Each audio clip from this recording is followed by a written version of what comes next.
tentang taqwa Ta'ala, tentang orang yang bertakwa kepada Allah.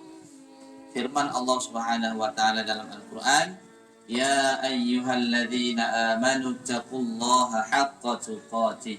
Wahai orang-orang yang beriman, takutlah kamu kepada Allah haqqa tuqatih, dengan sebenar-benarnya takut. Arti sebenar-benar takut seperti mana? Nah, ini benar-benar takut sama Allah ini jangan, kalau arti umumnya ini menjalankan seluruh perintah Allah dan menjauhi. Tapi takut sama Allah haqqa tuqatih ini jangan sampai di masjid kita pakai peci, zikir, sholat sama-sama imam, tapi keluar masjid yang ke kantor korupsi lagi, yang jualan nipu lagi. Nah, jangan sampai gitu. Itu namanya nggak haqqa tuqatih, nggak betul-betul bertakwa. Makanya kita bisa menjadi takwa ini kalau ada ilmu. Kata guru kita dulu waktu belajar, kita ini bisa menjadi orang bertakwa, syaratnya pertama harus ada ilmu, kedua harus ada amal, dan ketiga harus istiqomah.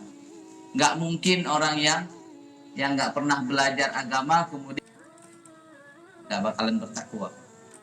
Kemudian ilmu saja nggak cukup kalau nggak diamalkan. Syarat pertama ilmu, dia nggak, kalau nggak diamalkan, dia harus sudah punya ilmu harus diamalkan. Sudah punya ilmu nggak diamalkan, sudah punya ilmu kemudian diamalkan, ini juga belum cukup kalau dia belum istiqomah. Nah, kalau berpol 3 ini, ilmu, amal, dan istiqomah, baru dia menjadi orang yang betul-betul bertakwa. Nah, ini dia. Jadi jangan bilang aku orang bertakwa, tapi kita nggak tahu ilmu tentang macam mana caranya takwa kepada Allah. Dan berkata Sayyidina Ali karamullahi wajhah, at-taqwa huwal khawfu minal jalil. Takwa itu yaitu takut kepada Allah Subhanahu wa taala. Wal amalu bitanzil, dan mengamalkan isi Al-Qur'an. Jadi orang takwa ini senantiasa apa yang dia tahu daripada Al-Qur'an, hukum-hukum Allah dia amalkan. Wal qana'atu bil qalil, kata Sayyidina Ali. Orang bertakwa ini dia qanaah. Qanaah ini apa? Menerima apapun yang diberikan oleh Allah meskipun sedikit. Wal istidadu li yaumir rahil, dan orang bertakwa ini senantiasa mempersiapkan dirinya untuk hari kiamat. Artinya dia senantiasa beramal, sibuk dengan amalan-amalan orang yang bertakwa. Jadi ringkasnya, orang bertakwa itu apa? Yang menjunjung perintah Allah dan yang menjauhi segala yang dilarang oleh Allah Subhanahu wa taala. Perintah Allah seperti apa? Contoh perintah Allah ini sembahyang 5 kali sehari semalam. Jadi jangan ngaku-ngaku kita orang bertakwa kalau kita belum sholat. Ada nih yang hadir nih yang nggak sholat? Jangan, insya Allah wajib sholat jika Allah mengizinkan. Wajib sholatnya jangan tinggal lagi. Sekali kita tinggal sholat dengan sengaja, nama kita tertulis di pintu neraka yang mana kita wajib masuk ke dalamnya. Ini satu kali, satu sholat yang kita tinggalkan secara sengaja. Apalagi kalau bertahun-tahun, nggak kebayang kalau nggak taubat. Kemudian apa contoh larangan Allah? Meninggalkan mencuri. Banyak larangan Allah tuh meninggalkan mencuri, minum tua, minum arak ya, main judi, masya Allah, belaga-laga ayam dan sebagainya.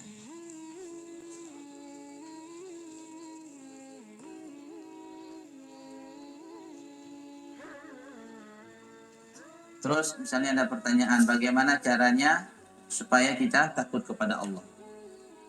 Ini kan cerita tentang takwa nih. Bagaimana caranya supaya kita, ini disebutkan adalah yang demikian sangat banyak. Sebahagian daripadanya ialah syukur akan nikmat yang telah dianugerahkan oleh Allah, seperti mata, kaki, lidah, tangan, telinga, dan sebagainya. Jadi kalau ada pertanyaan, untuk apa Allah jadikan mata, untuk apa Allah jadikan telinga, untuk apa Allah jadikan hidung, untuk apa Allah jadikan mulut? Jawabannya apa, men? Untuk bersyukur. Karena ada ayat Al-Qur'an, wallahu akhrajakum min butuni ummahatikum. Dan dialah Allah yang mengeluarkan kamu daripada rahim ibumu. Wa ja'ala lakumus sam'a wal absara wal afidah. Dialah Allah yang menjadikan telinga, mata, hati. Untuk apa? La'allakum tashkurun, supaya kamu semua bersyukur. Itu jawabannya. Untuk apa dijadikan telinga? Untuk bersyukur. Jadi syukur itu apa? Syukur itu mempergunakan pemberian Allah kepada perkara-perkara yang diridhai oleh Allah. Kan ini ceritanya tadi, untuk apa dijadikan mata? Supaya bersyukur. Bersyukur itu apa? Mempergunakan nikmat Allah pada perkara yang Allah ridhai. Contohnya apa? Membaca Al-Quran. Dikasih mata sama Allah ini bukan untuk melihat kejelekan orang lain, tapi untuk membaca Al-Quran, membaca kitab, melihat kebaikan orang lain. Ini tugas mata. Dikasih telinga sama Allah gitu juga untuk mendengar sholawatan, ya benar.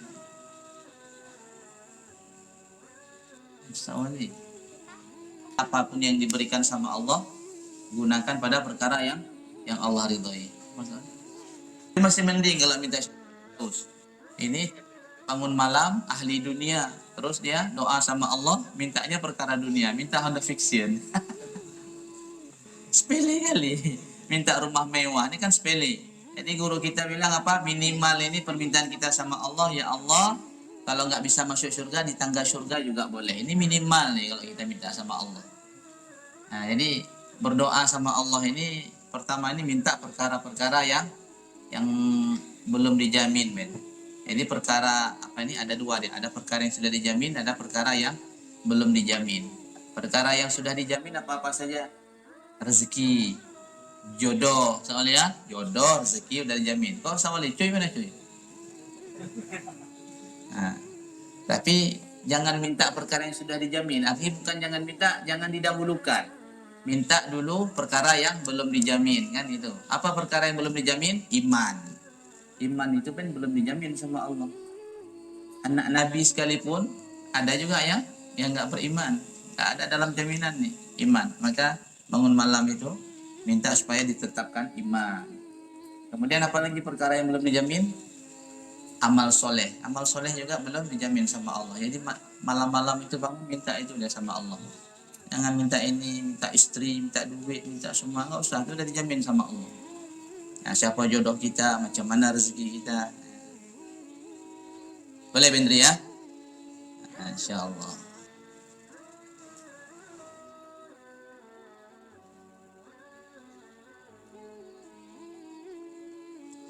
Telah bersabda Rasulullah sallallahu alaihi wasallam, "Man kana yu'minu billahi wal yawmil akhir falyaqul khairan aw liyasmut." Barang siapa beriman kepada Allah dan hari akhir, hendaklah dia berkata yang baik-baik ataupun dia diam.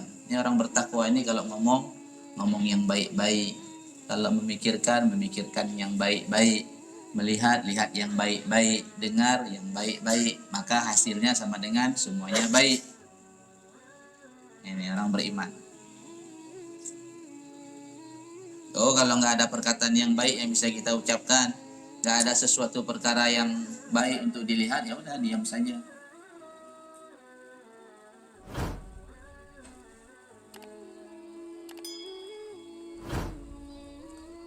Dan telah berkata pula syair, fahfad lisanaka wahtariz min lafzihi fal mar'u yaslamu bil lisani wa ya'tabu. Peliharalah lidahmu dan berhati-hatilah menuturkannya. Bahaya, lidah ini nggak ada bertulang tapi sangat membahayakan. Lebih tajam daripada tebasan pedang. Kalau ditebas pedang, kalau nggak mati macam ini kan, ditusuk sama pisau yang tajam. Imam di Pekanbaru berita hari ini, bengkok pisaunya. Luar biasa tuh imam. Ditikam bengkok. Sakit tapi diobatin sembuh dia. Tapi kalau lidah yang menyakiti hati seseorang, Ini nggak bakalan hilang nih. Kita pernah bilang ke orang, kamu anak zina, terpatri nih. Diingat-ingat terus sampai mati, sampai ke akhirat diingat-ingat. Ya Allah, dia pernah bilang saya anak zina misalnya. Bahaya nih, lisan bahaya. Makanya kalau nggak perlu kali nggak usah bercakap. Kalau ngomong tuh ngomong kebesaran Allah. Ini orang bertakwa itu kalau ngomong judulnya apa? Wa rabbaka fakabbir. Senantiasa membesarkan Allah. Gak ada judul lain ya. Ceritanya tentang Allah ya. Tentang sunnah Rasulullah saja. Ini orang beriman, ya, orang bertakwa. Kalau dalam ayat Al-Quran apa? Alif Lam Mim. Dzalikal kitabu la raiba fihi hudan lil muttaqin. Orang bertakwa itu macam mana? Alladzina yu'minuna bil ghaib. Orang yang bertakwa itu orang yang percaya dengan perkara yang gaib. Wa yuqimuna shalah, mendirikan shalah. Dan membayar zakat. Apa yang Allah rezekikan kepada kita.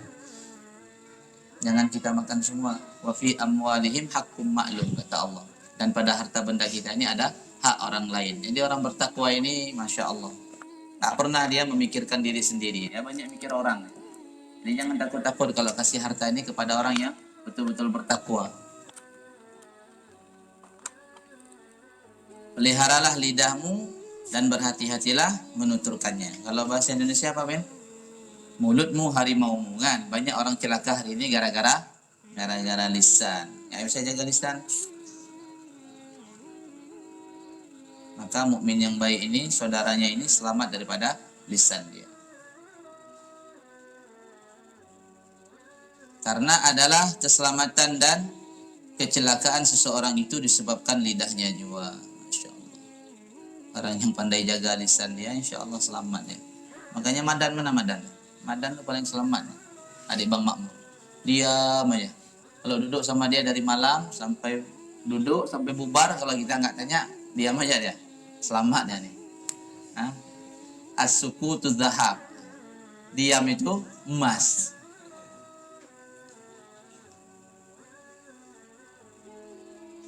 Dahsyat nih, orang pendiam nih dahsyat. Dirumus ke neraka. Adapun telinga, maka dengarkan kepada yang baik-baik. Firman Allah Subhanahu wa taala, jalan takut akan Allah itu salah satunya juga kullu nafsin dha'iqatul maut. Ingat akan mati. Jadi kalau banyak ingat akan mati, insyaallah jadi orang bertakwa kita, Ben. Hari ini kenapa kita enggak takwa? Karena jarang ingat mati, seolah-olah hidup selama-lamanya, kan? Artinya tiap-tiap orang yang bernyawa akan merasai mati, dan tiap-tiap makhluk akan dikumpul di hari kiamat.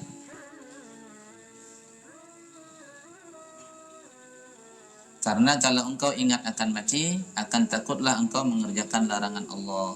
Jadi hari ini kalau kita mengerjakan larangan Allah, berarti kita nggak takut mati ya. Sebab orang yang mengerjakan larangan Allah akan mendapat kesusahan mulai dari kubur sampai hari kiamat, dan kelak akan masuk ke dalam neraka. Jadi orang yang bermaksiat ini punya efek, dan orang yang takwa sama Allah juga ngefek juga. Kalau takwa efeknya apa? Allah mengatakan walau anna ahlal qura amanu wattaqau lafatahna alaihim barakatim minas sama'i wal ardh. Kalaulah satu kampung penduduknya ini betul-betul beriman dan betul-betul bertakwa, maka pintu-pintu keberkahan dari langit dan bumi ini dibuka sama Allah. Berkah.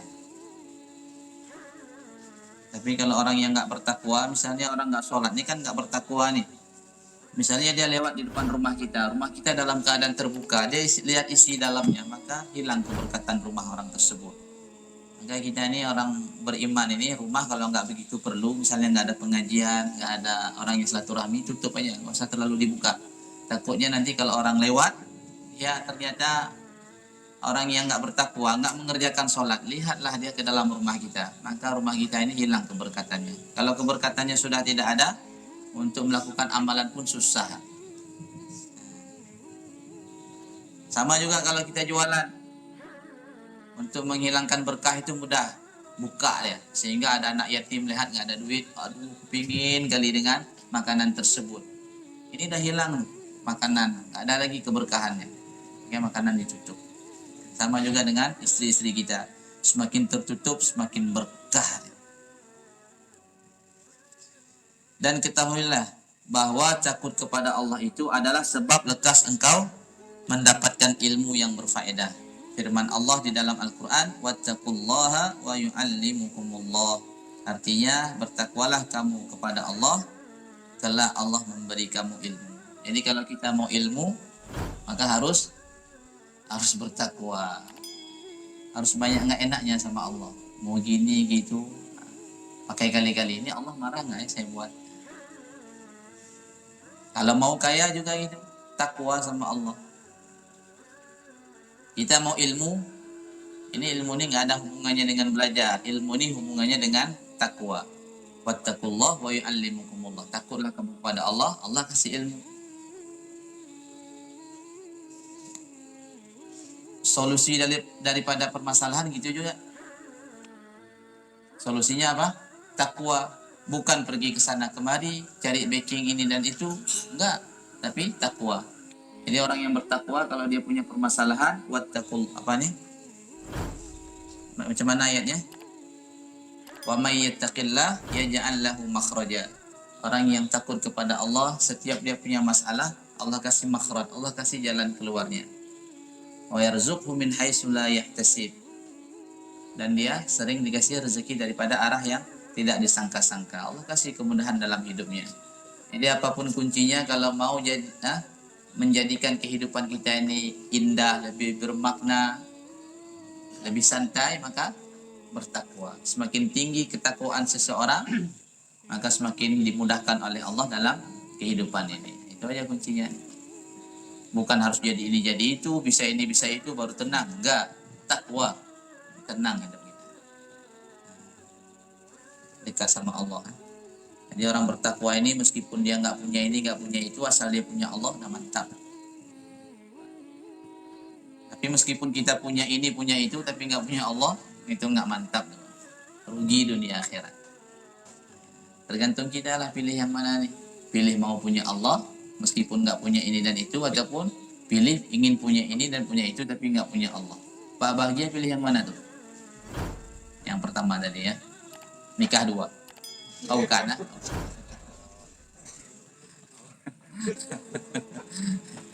berarti fokus. Saya pikir nggak fokus ini ya. Oke, ada pertanyaan nih tentang takwa nih. Nah.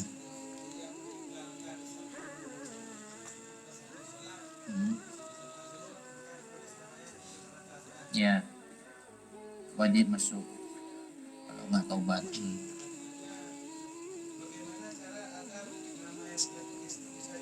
Itulah caranya taubat. Banyak orang yang sengaja meninggalkan sholat, tapi pas disuruh karena kemudian Dia tinggal sholat, meninggalkan kewajiban, kemudian suruh qadha nggak mau qadha, hukumnya dosa. Dia punya hutang nggak mau bayarkan, dosa. Nah, jadi intinya gini, apapun maksiat yang kita buat, kalau kita bertobat kepada Allah, ini diampunkan. Ya, ya, ya, ya.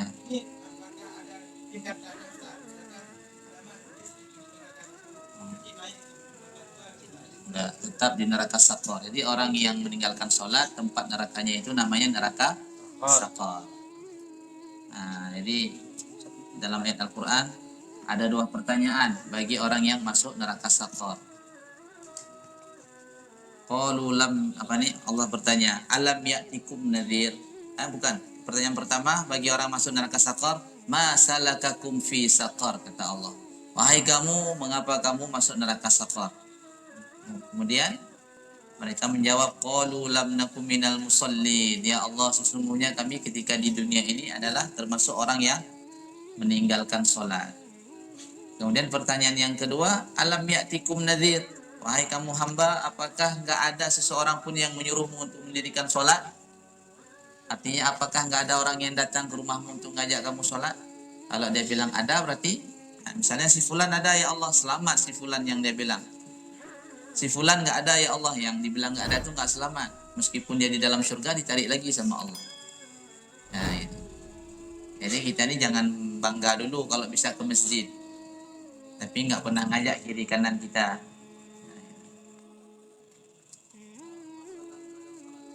Hmm.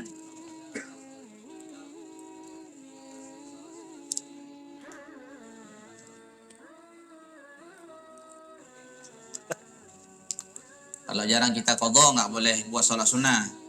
Bahkan ada pendapat lagi mengatakan kalau ada sholat yang belum diqadha nggak boleh buat sholat sunnah.